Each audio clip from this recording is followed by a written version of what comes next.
Juillet 2025 et l'animation s'invite dans les festivités de cette saison chaleureuse. C'est avec une très grande majorité de suites que nous nous divertirons. Donc dans la description, découvrez toutes les autres séries avec leur bande-annonce. Cette fois, c'est des productions un peu noires, un peu mystiques que je vous propose. Simultanément sur Netflix et Crunchyroll, c'est la seconde saison de l'anime phare de l'automne 2024 qui nous est proposée par Science Saru, Dandadan. Sans spoiler, nous suivons les lycéens Momo et Okarun qui se lancent dans une aventure entre le surnaturel et l'extraterrestre. Les deux ont découvert un monde inconnu et doivent dans cette nouvelle saison aider Gigi, l'ami d'enfance et ancien béguin de Momo.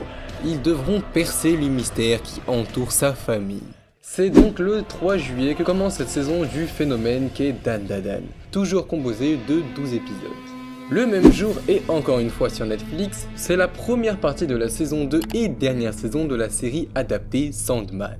C'est les premiers épisodes sur 12 qui nous sont proposés. Morpheus, le roi des rêves, un des 7 infinis, est libre, après s'être fait capturer pendant 106 ans par un occultiste britannique mal intentionné. Son royaume est en ruine, et après une confrontation fatidique avec sa famille, Rêve doit faire des choix impossibles pour protéger son royaume, le royaume éveillé et lui-même. Poursuivi par les erreurs du passé, il croise la route d'anciens alliés, d'ennemis redoutables, mais aussi de nouveaux dieux et monstres.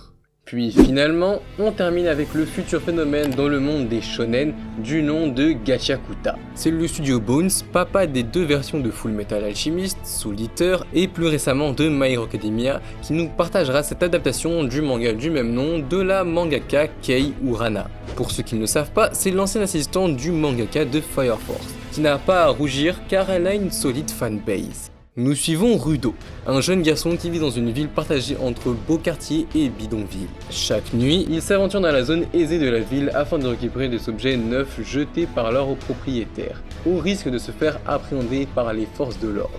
Accusé d'un crime qu'il n'a pas commis, Rudo est condamné à mort. Jeté avec les déchets dans la décharge située dans les bidonvilles, il a été trahi par les siens et abandonné de tous.